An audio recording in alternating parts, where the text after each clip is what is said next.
This is the Lone Crater YouTube. We hope this video helps. You begin by confirming the essentials, and then you act. Plug the iPhone into your computer and open Finder or iTunes. Make sure your computer shows the device. If it doesn't, try a different USB port or cable, because connection issues cause most failures. Once recognized, choose Restore iPhone, not Update, when you need a full reinstall. You'll see prompts, follow them, and let the download complete. This ensures a clean restore image and reduces software mismatch errors. If the restore stalls or shows an error, put the device into recovery mode.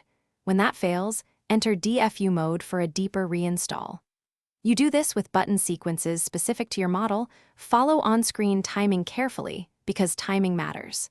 Make sure to disable VPN and security apps on your computer. They often block downloads.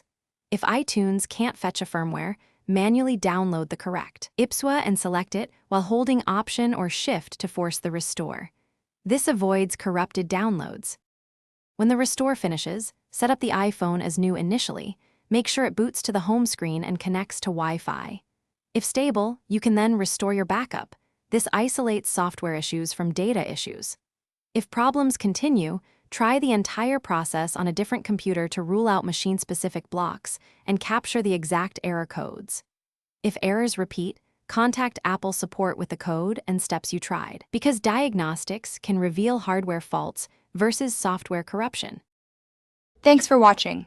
Consider subscribing if we helped you.